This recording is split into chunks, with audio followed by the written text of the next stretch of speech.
Primera de Samuel capítulo 17 versículo 32. Primera de Samuel 17, 32. Y lo voy a leer hasta el 50, hasta el versículo 50. Dice así: y dijo David a Saúl, el rey: no desmaye el corazón de ninguno a causa de él. Tu siervo irá y peleará contra ese filisteo. Dijo Saúl a David: no podrás tú ir contra aquel filisteo para pelear con él, porque tú eres muchacho y él es un hombre de guerra desde su juventud. David respondió a Saúl: tu siervo era pastor de las ovejas de su padre, y cuando venía un león o un oso y tomaba algún cordero de la manada, salía yo tras él y lo hería y lo libraba de su boca, y si se levantaba contra mí, yo le echaba mano de la quijada y lo hería y lo mataba. Fuese león, fuese oso, tu siervo lo mataba, y este filisteo incircunciso será como uno de ellos, porque ha provocado al ejército del Dios viviente. Verso 37. Añadió David: Jehová, que me ha librado de las garras del león y de las garras del oso, él también me librará de la mano de este filisteo. Y dijo Saúl a David: ve, y el Señor esté contigo. Y Saúl vistió a David con sus ropas y puso sobre su cabeza un casco de bronce y le armó de coraza. Y ciñó David su espada, o sea, ahora sí que se puso el cinturón con la espada sobre sus vestidos, y probó a andar, porque nunca había hecho la prueba. Y dijo David a Saúl: yo no puedo andar con esto, porque nunca lo practiqué. Y David echó de sí aquellas cosas. Y tomó su cayado en su mano, y escogió 5 piedras lisas del arroyo, y las puso en el saco pastoril, en la bolsa que traía. Y tomó su honda en su mano y se fue hacia el filisteo. Y el filisteo venía andando y acercándose a David, y su escudero delante de él. Y cuando el filisteo miró y vio a David, le tuvo en poco, porque era muchacho, era rubio y de hermoso parecer. Eso yo creo que lo añadió David, Le estaba dictando ahí a alguien que estaba escribiendo: y ponle de hermoso parecer. No sé, no creo. Y dice el verso 43: y dijo el filisteo a David: ¿soy yo perro para que vengas a mí con palos? Y maldijo a David por sus dioses. Y dijo luego el filisteo a David: ven a mí, y te daré tu carne a las aves del cielo y a las bestias del campo. Entonces dijo David al filisteo: tú vienes a mí con espada y lanza y jabalina, mas yo vengo a ti en el nombre de Jehová de los ejércitos, el Dios de los escuadrones de Israel, a quien tú has provocado.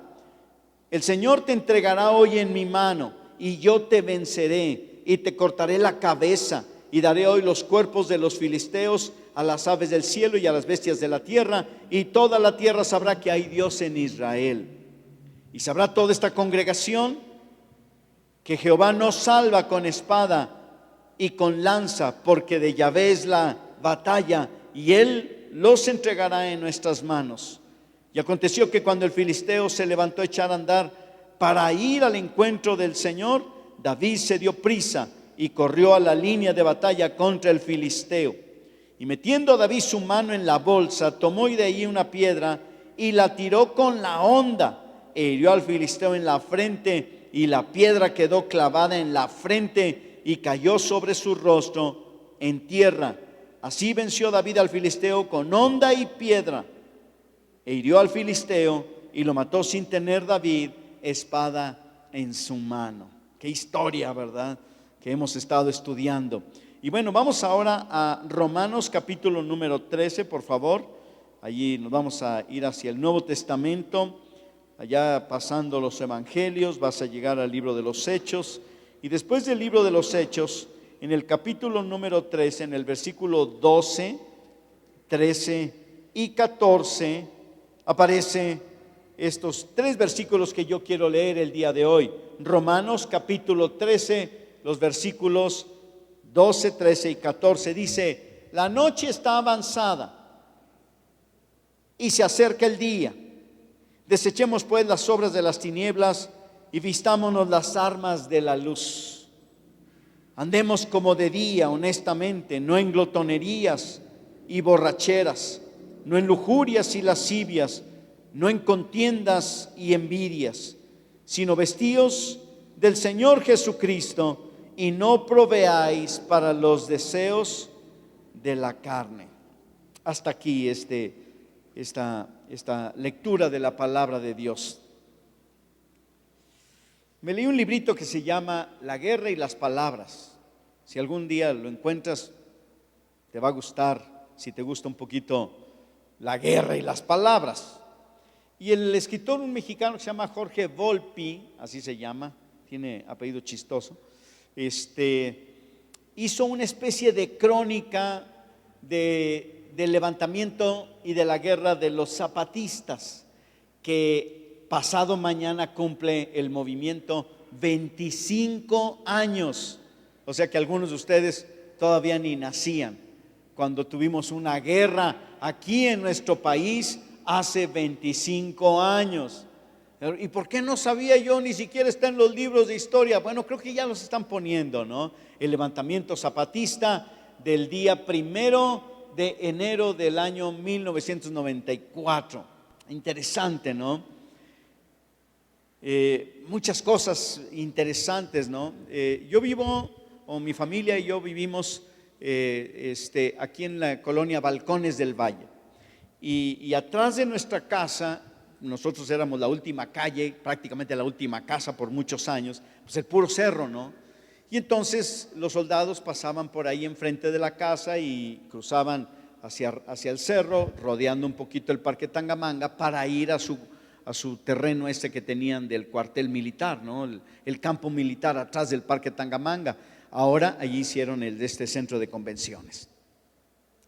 Y bueno, siempre pasaron toda la vida, pero cuando fue el levantamiento armado del zapatista, los oías pasar lista a las 3 de la mañana afuera de la casa. Era un espectáculo para nosotros. De repente oías voces, ¿verdad? Y nos asomábamos a la ventana y había 200 o 300 o hasta más soldados enfrente de la casa. Y no me estaban cuidando a mí, ni tampoco eran muchos porque venían por mí y me tenían miedo, ¿verdad? Sino que se ponían ahí como a pasar lista antes de pasar al cerro, subir y todo eso. Y ahí estaban. Y a veces eran las 12 del día, a veces eran las 4 de la tarde, pero muchas veces era en la madrugada que se ponían allá afuera de nuestra casa. Y bueno, seguramente los vecinos que había en ese tiempo también se dieron cuenta, ¿no? Y ¿por qué? Porque estábamos en una guerra. Y bueno, yo leí este libro años después de Jorge Volpi, porque a final de cuentas este asunto no se ha terminado supuestamente. Ahora, ¿cuántas personas pelearon en el ejército mexicano? No hay una cantidad exacta, porque las cantidades se han ocultado y algunos otros datos, porque era demasiado pensar, ¿verdad?, que entre 40,000 y 60,000 soldados contra los 2,000 o 3,000 del ejército zapatista. Entonces no dicen mucho, ¿sí me explico? O sea, tú le buscas y le rebuscas y no lo vas a encontrar tan fácilmente. Pero algunos dicen que eran 60,000, otros que 40,000, como quiera 40,000 eran bastantes contra 2,000 zapatistas. A final de cuentas murieron entre 300 y 400 zapatistas y solamente 16 soldados. Solamente 16 soldados. Entonces, el asunto era la ventaja, ¿sí? ¿Lo notan? La ventaja.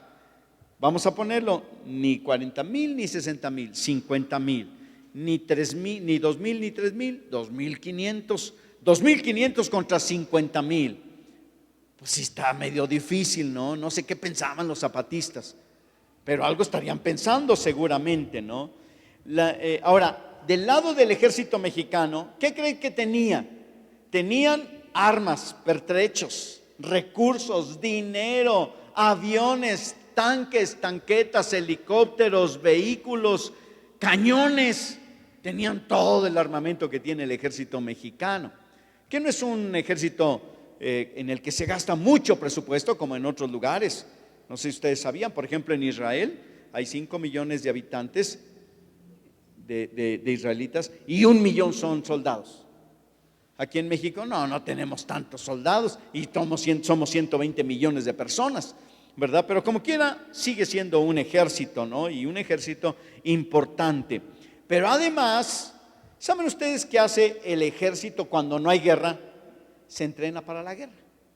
Eso es lo que hace el ejército, por si no lo sabías. Eso hace, porque uno dice, ¿y qué hace el ejército? Lleva despensas, lleva agua, hace, ¿cómo se llama? El plan de cuando hay no sé, una inundación o un terremoto y todo eso. Bueno, además de todo eso, el ejército se pasa los días y las horas, las semanas y los años preparándose para la guerra.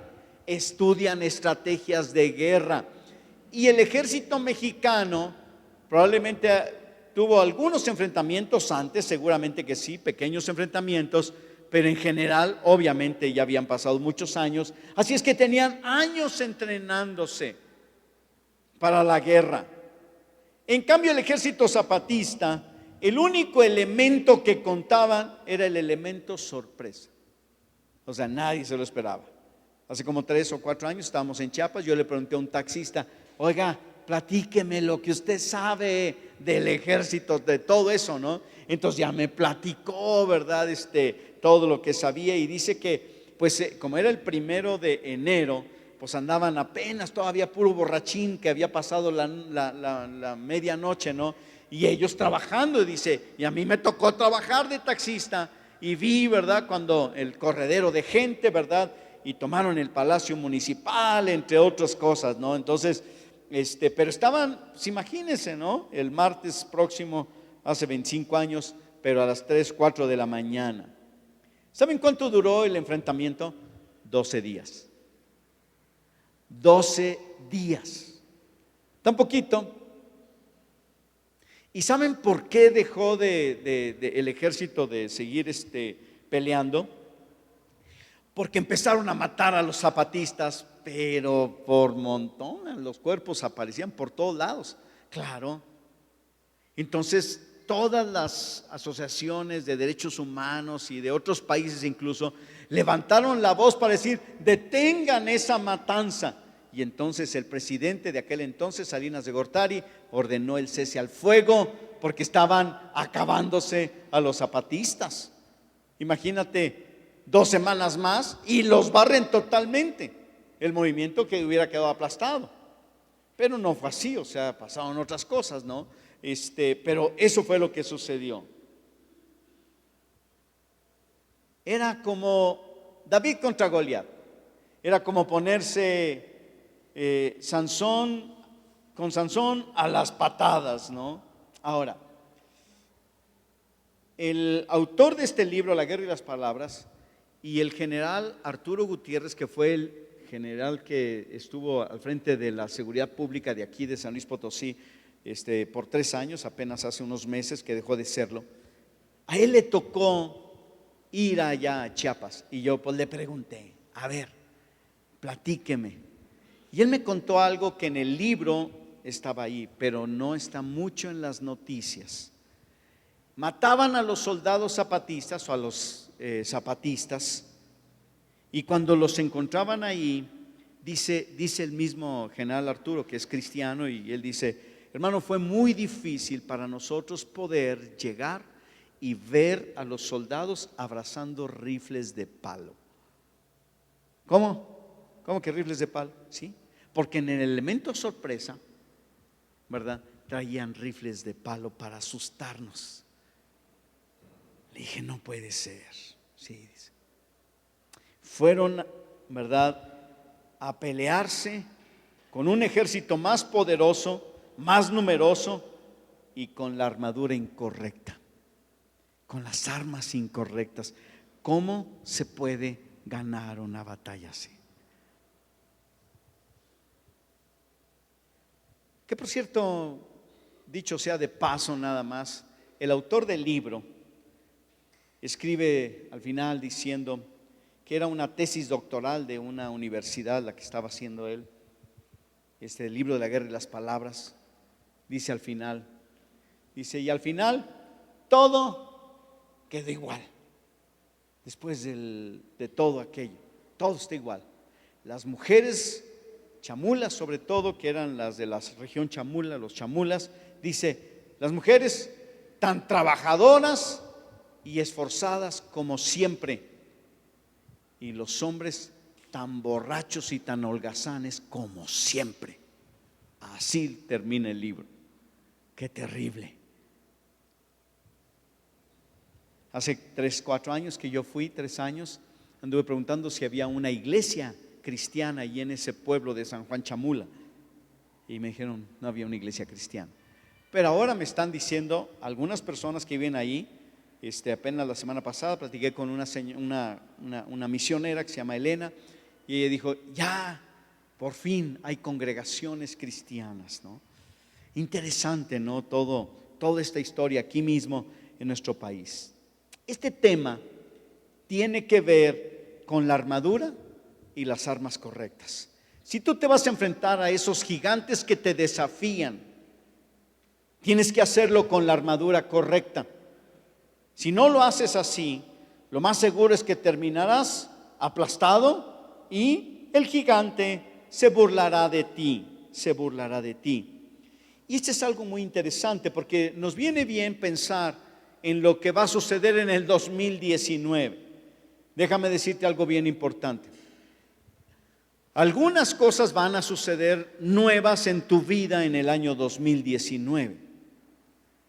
Pero si tú no haces cambios y no hiciste cambios y hoy no tomas la decisión de hacer algunos cambios para el año que viene, ¿verdad? Te aseguro que el año será exactamente igual que este año que pasó. Si bien te fue, si te fue bien, porque a lo mejor te fue muy mal este año 2018, te ha ido muy mal, has tenido mala salud, has batallado con tu familia, has batallado con tus hijos, has batallado con los vicios, has batallado con la economía, has tenido problemas en el hogar o lo que sea. Bueno, déjame decirte, si no hiciste un cambio, te aseguro que en el 2019 se te repetirán las mismas historias en tu vida, porque el gigante no se ha ido, el gigante sigue allí.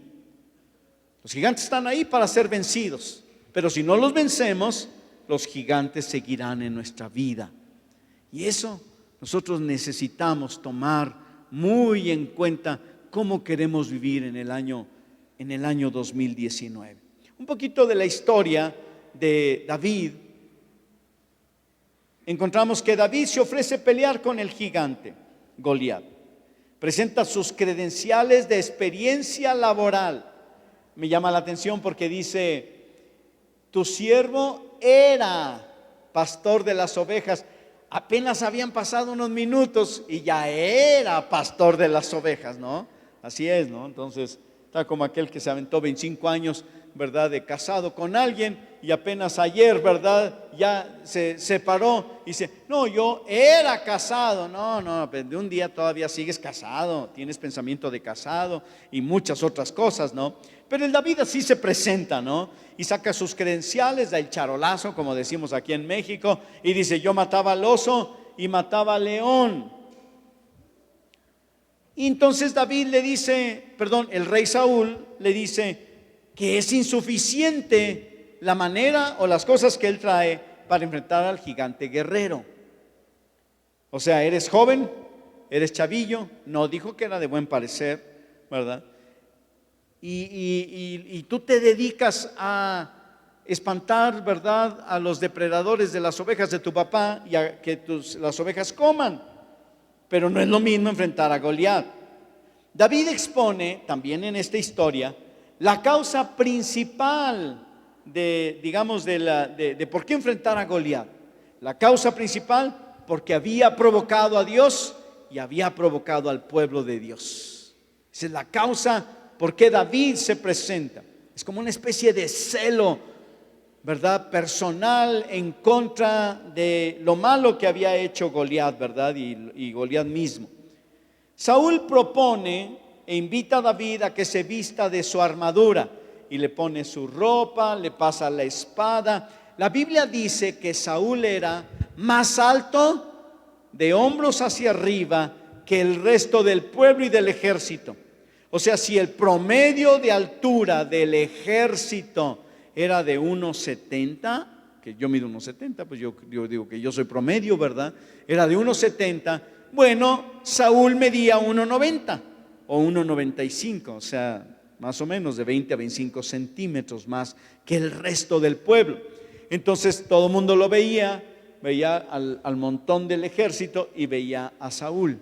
Eso significa que la ropa, la armadura de Saúl era de acuerdo al tamaño de su cuerpo y era más alto que todos. David reconoce que no tiene experiencia militar y desecha la armadura de Saúl. Yo me imagino que cuando le amarraron la espada aquí a la cintura, la espada estaba en el piso. Entonces él caminaba y iba haciendo raya, ¿verdad? Ahí, o sea, de lo largo, ¿no? Así como que, pues no, ¿verdad? O se pisaba la ropa, ¿no? O la coraza le quedaba grande, ¿no? Como tortuga, ¿no? Que trae una coraza ahí, ¿verdad? Grande.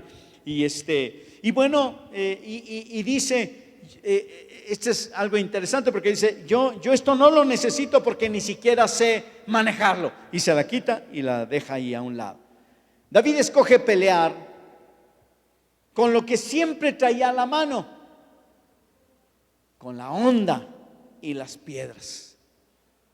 Las piedras las encuentra donde sea y la honda se le echa a la bolsa, ¿o no? Sí, es como una resortera. Tú no puedes traer una pistola aquí, pero puedes traer una resortera aquí, sin ningún problema. Él traía la honda y yo me imagino que ahí andaba, ¿no? O sea, hasta jugando, ¿verdad? Y yo creo que le ponía una piedra y practicaba con un árbol o lo que sea, ¿no? Pero ¿cómo practicas con una espada? Aunque bueno, de alguna forma se puede hacer, ¿no?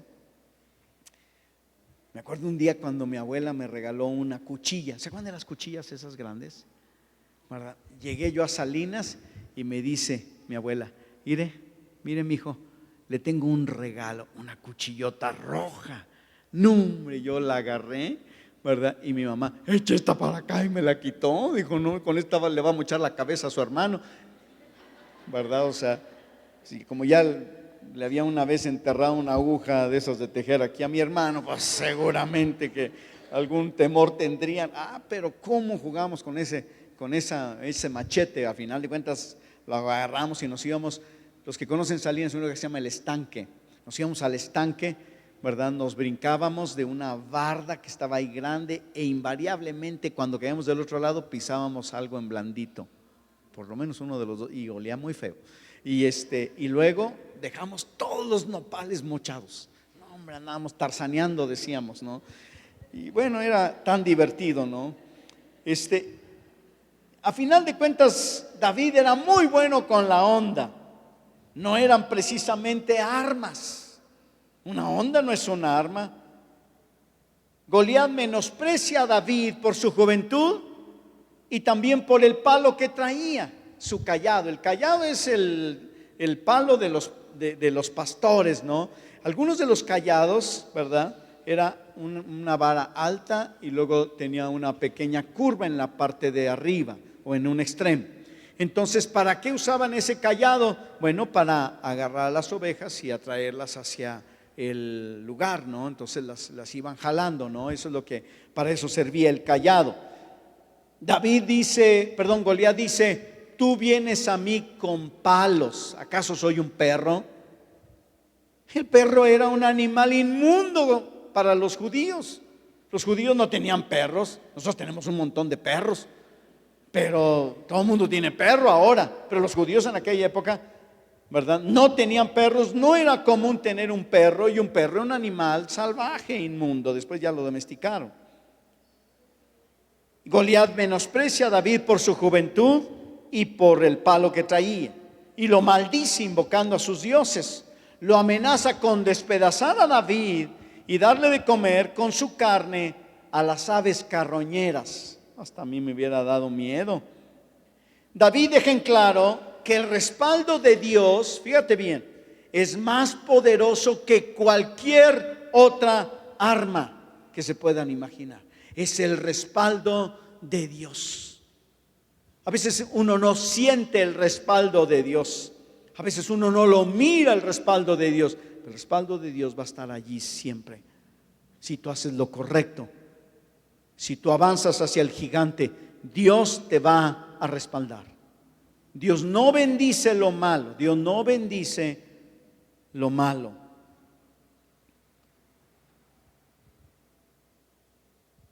¿A quién escuchará Dios? ¿Al policía que le pide, Señor, protégeme de los maleantes que vamos a ir a atrapar? ¿O al maleante que le dice a Dios, Señor, que no me vea la policía mientras hago mis fechorías? ¿A quién escuchará Dios? Al policía, a final de cuentas. David deja claro que el respaldo de Dios es más poderoso que cualquier arma. David amenaza con decapitar a Goliat y darle de comer con su carne a las aves carroñeras. La historia nos dice que Dios salva de manera poco usuales, muy diferentes al uso de la fuerza humana. Una sola piedra bien colocada y con la suficiente velocidad fue suficiente para acabar con el gigante. Por lo menos dejarlo fuera de la jugada. Después la Biblia dice que le cortó la cabeza.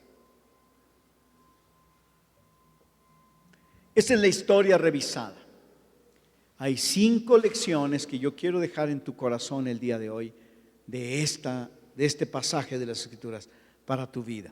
Si tú estás enfrentando tus gigantes, si tú ya te rendiste, ya no puedes hacer un cambio en tu vida, ya no se puede o lo que sea, tú dices, no, ya no quiero saber nada, esto me tocó llevar.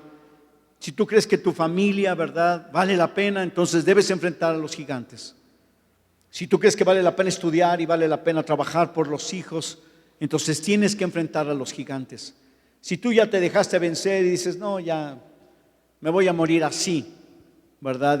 No va a pasar ningún cambio.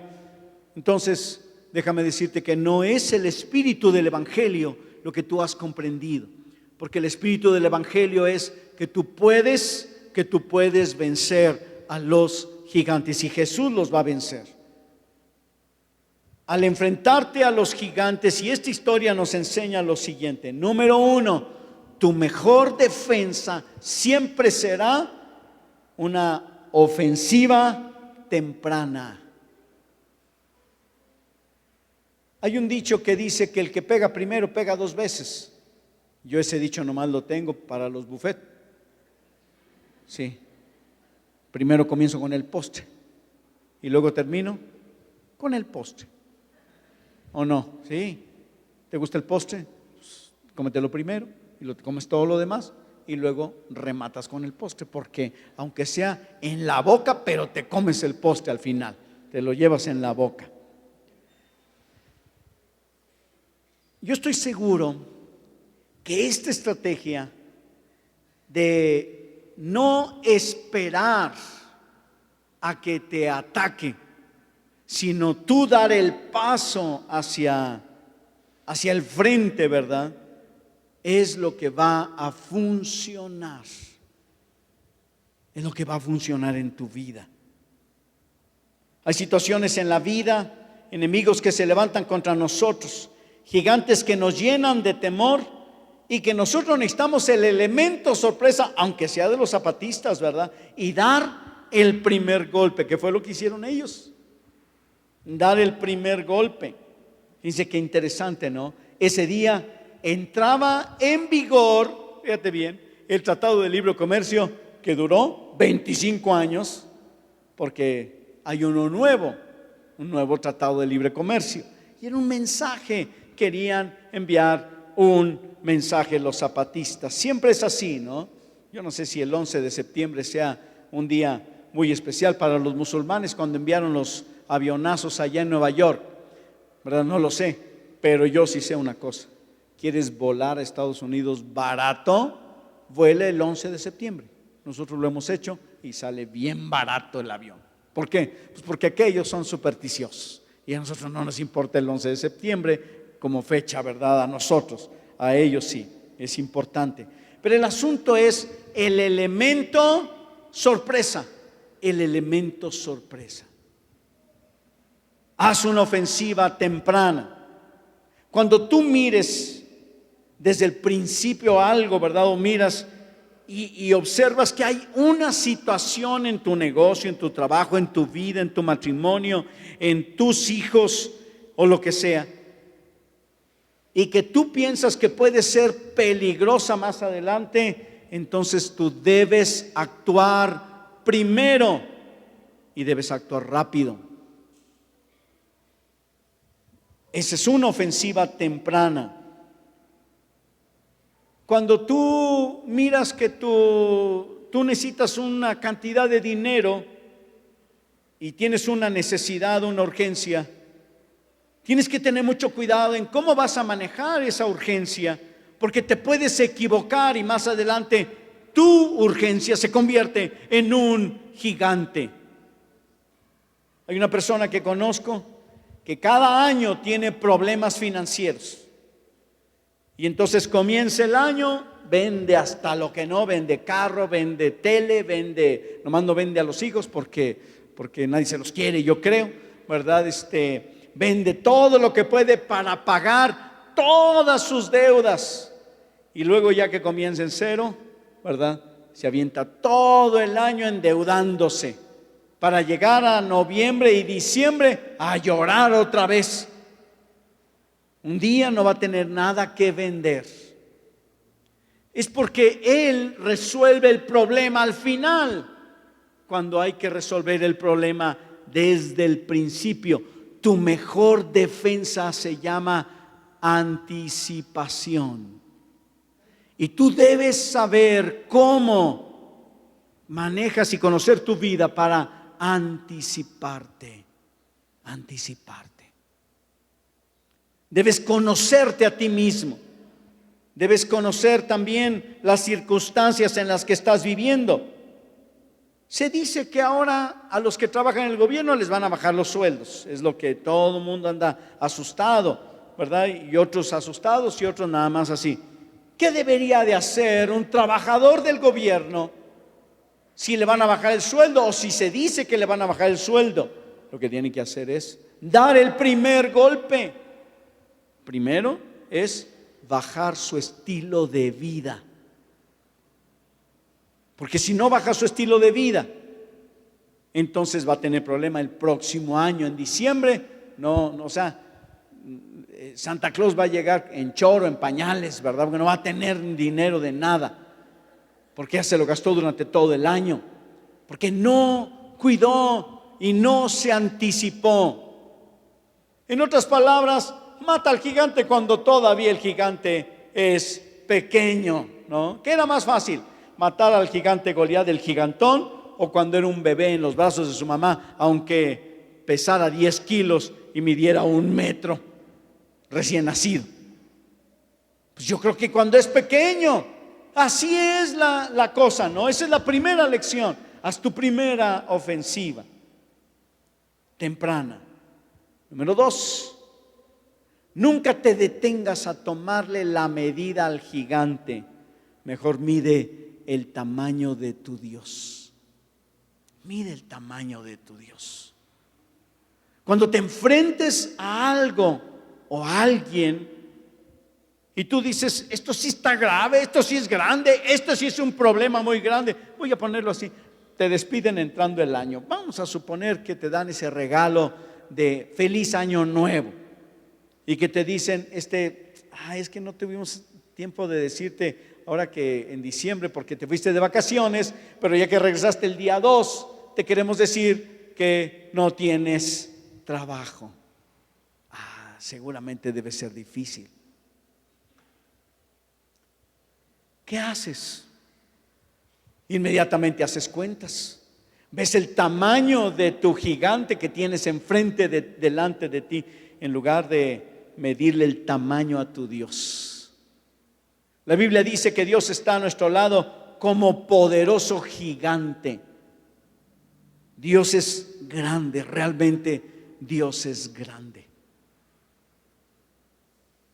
La Biblia dice que el Señor que su misericordia es tan alta como los cielos. Grande es su misericordia.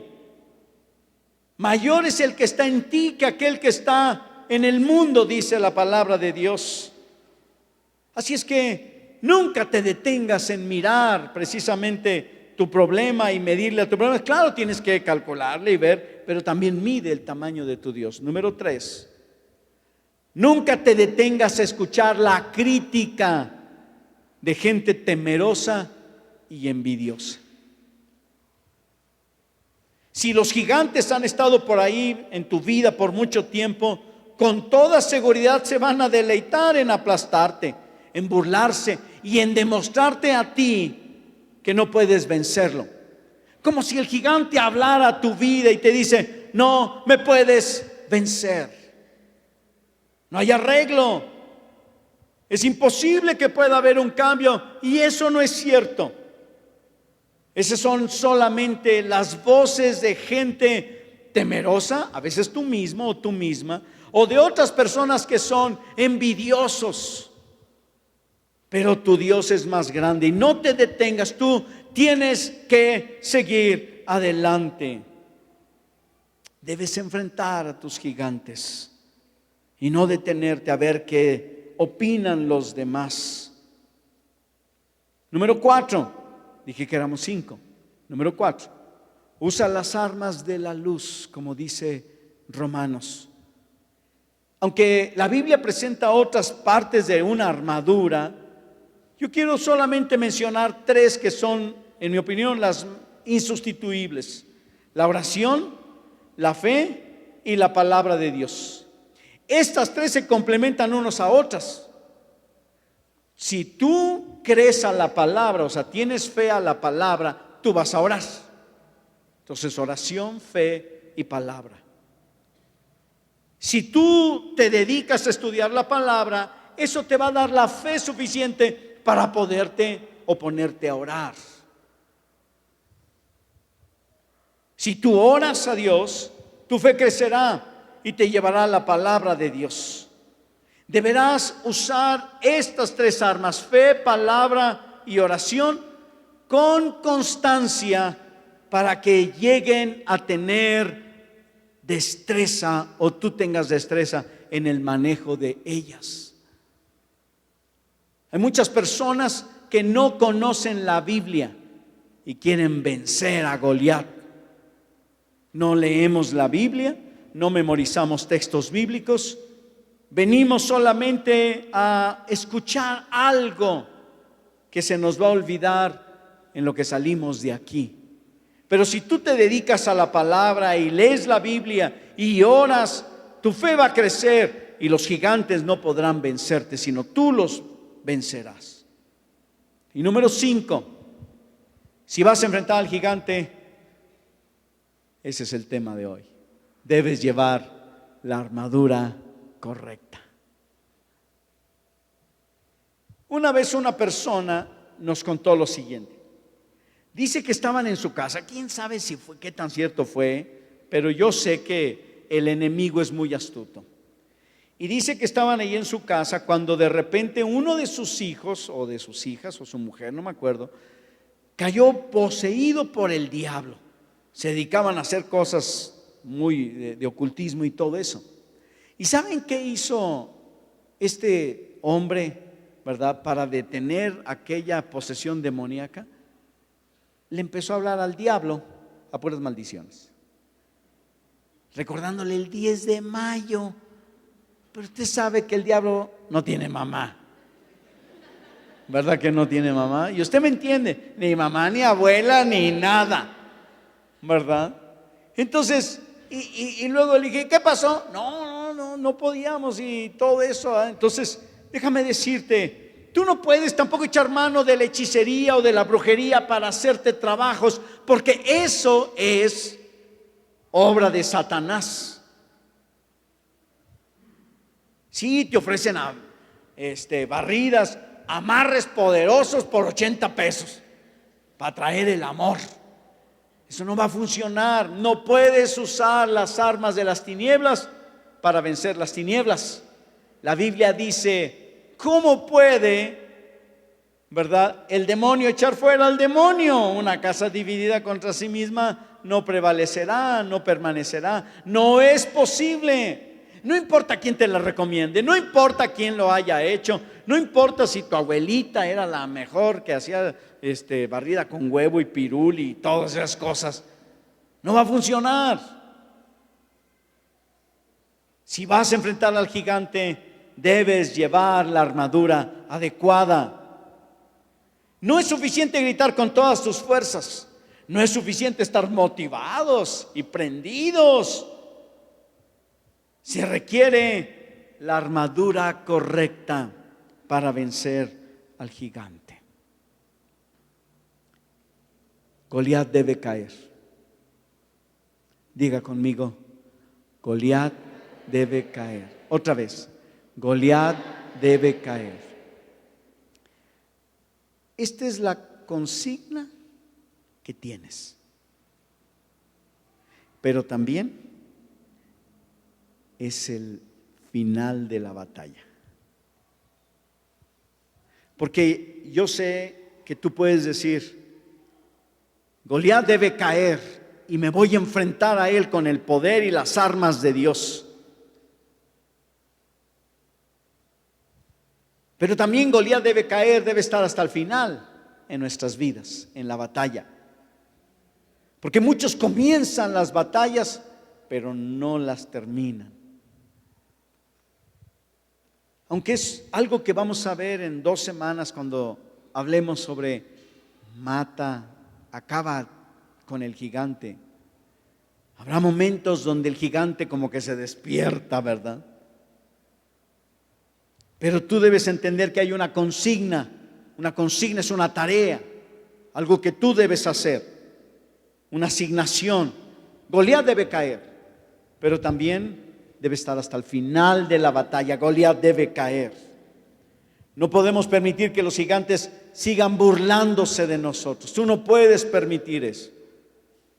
No puede ser posible que teniendo todo el poder de Dios, como un hijo y como una hija de Dios, sigas esclavizado, sigas esclavizada. No es posible. La Biblia dice que Dios nos ha dado su poder. Poder para vencer y somos vencidos todo el tiempo. Poder para ser libres y somos esclavizados todo el tiempo. No es posible vivir así. No debemos permitir que los gigantes sigan burlándose de nosotros. Si somos hijos de Dios y somos hijas de Dios, y si Dios vive en nosotros, ningún gigante debe seguir vivo en tu vida. No puede seguir vivo. Goliat debe caer, Jesús lo vencerá, porque Jesús es el verdadero héroe en la historia de tu vida, en la historia de tu vida. Goliat debe caer. Lleva la armadura correcta. Así como estamos, cierra tus ojos un momentito, vamos a orar.